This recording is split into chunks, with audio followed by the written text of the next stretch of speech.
क्या आप बहुत देर से एक अच्छी फैमिली टाइप की मूवी सर्च कर रहे हो तो सर्च करना बंद कर दो, क्योंकि कुछ दिन पहले डिज्नी प्लस हॉटस्टार पर एक न्यू फिल्म रिलीज हुई थी। उस फिल्म का नाम है पार्किंग। ये फिल्म मैंने देखी। फिल्म अच्छी है, देखने में एंटरटेनिंग है। फिल्म की कहानी कुछ ऐसी बताई गई है कि एक हस्बैंड वाइफ जो है वो अपने लिए रेंट पे घर ढूंढ रहे हैं अच्छे दाम में। इनको एक घर मिल भी जाता है। उस घर में रहने भी लग जाते हैं ये दोनों जन। और उनके पड़ोसी से भी बात करते हैं ये दोनों।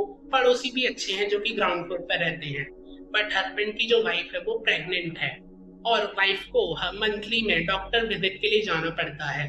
तो ट्रैवलिंग में कोई भी उसको इशू ना आए, अच्छे से कंफर्टेबली ट्रैवलिंग कर सके वो, इसलिए हस्बैंड ने उसके लिए कार खरीदी है। बट अब आता है मूवी में मेन ट्विस्ट। कार को पार्क करने के लिए ज्यादा बड़ी जगह चाहिए, और वो बिल्डिंग की जो पार्किंग है वो छोटी है। और उस पार्किंग में ग्राउंड फ्लोर पर जो अंकल रहते हैं उनकी बाइक खड़ी रहती है। अंकल को बाइक निकालने में बहुत प्रॉब्लम आती है। मतलब कि काफी ज्यादा प्रॉब्लम आती है बाइक निकालने में।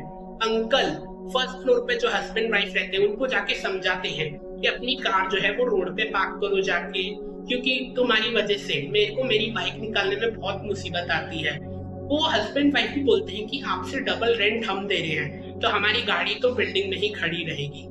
दोनों पड़ोसियों में बहुत झगड़े होते हैं। मतलब कुछ भी सोल्यूशन निकल नहीं पा रहा है, जिस वजह से घर का जो मालिक है उसको बुलाना पड़ता है।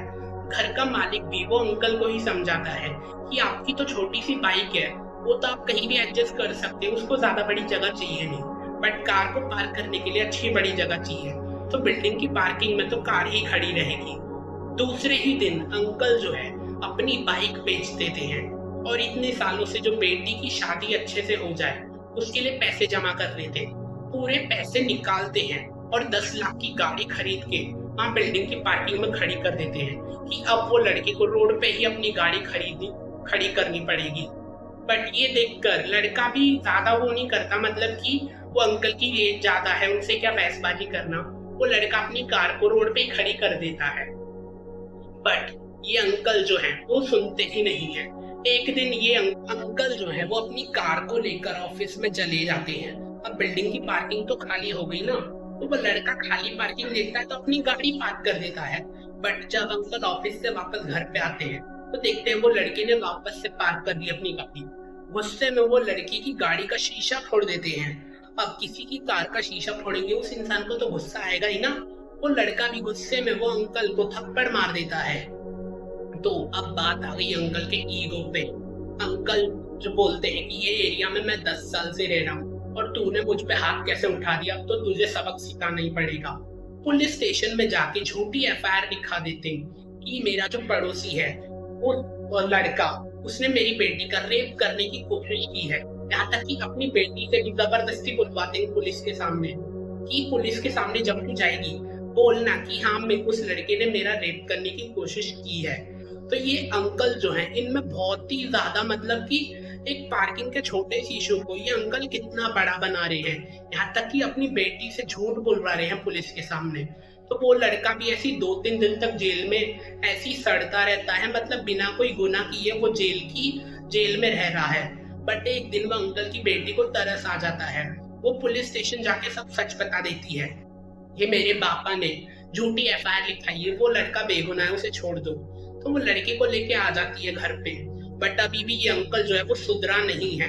एक दिन ये अंकल जो है वो लड़की की गाड़ी के जो टायर्स हैं उनके नट बोल्ट्स ढीले कर देता है कि वो लड़का जब गाड़ी चलाएगा टायर निकल जाएगा गाड़ी से और उस लड़के का एक्सीडेंट हो जाएगा, वो मर जाएगा।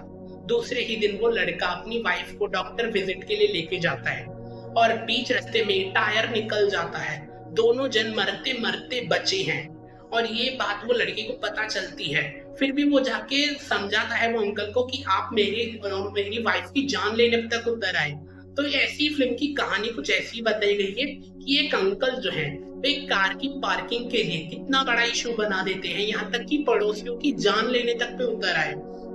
और अंकल की जो वाइफ है वो उसे बहुत समझाती है कि इतने महीने से मैं तुमसे बोल रही हूँ कि खाना जिसमें मैं बनाती हूँ वो बर्तन पूरे खराब हो गए, उनमें खाना अच्छे से बनता नहीं है, तो मुझे तुम बर्तन दिला नहीं रहे हो। और बेटी की शादी अच्छे से हो जाए उसके लिए 10-15 लाख जमा कर रहे हो। वो पैसा पूरा तुमने एक गाड़ी खरीदी उन पैसों से। और गाड़ी क्यों खरीदी? बस एक पड़ोसियों से बदला लेने के लिए। यहाँ तक कि उन्हें मारने तक पे उतर आए तुम। तो कैसे पति हो तुम? हम तो तुम्हें छोड़कर जा रहे हैं। वो अपनी बेटी को लेकर चली जाती है, अंकल की पत्नी। तो फिल्म की कहानी भी कुछ ऐसी है कि एक अंकल जो है वो हस्बैंड और उसकी प्रेग्नेंट वाइफ को कितना ज्यादा परेशान करते हैं, यहाँ तक कि उन दोनों को मारने तक पे उतर आए। तो क्या ये पार्किंग का जो इशू है वो सॉल्व हो पाएगा भी या नहीं? या फिर वो अंकल जो है वो उन हस्बैंड और प्रेग्नेंट वाइफ की जान ले लेंगे। फिल्म की कहानी अच्छी है, देखने में एंटरटेनिंग है। आपको फैमिली को भी दिखानी चाहिए ये मूवी। कोई अडल्ट सीन नहीं है, ना ही कोई वल्गर लैंग्वेज है। आपको भी ये मूवी पसंद आएगी। आपने अभी तक पार्किंग मूवी नहीं देखी है तो हॉटस्टार पर रिलीज हो चुकी है हिंदी में, और भी भाषाओं में रिलीज हुई है। देख के कमेंट करके बताना आपको पार्किंग मूवी कैसी लगी। तब तक के लिए मेरे चैनल को सब्सक्राइब कर दो, क्योंकि डेली मेरे चैनल पे नए नए मूवीज रिव्यू और वेब सीरीज के रिव्यू वीडियो में अपलोड करता रहता हूँ। मिलते हैं नेक्स्ट वीडियो में।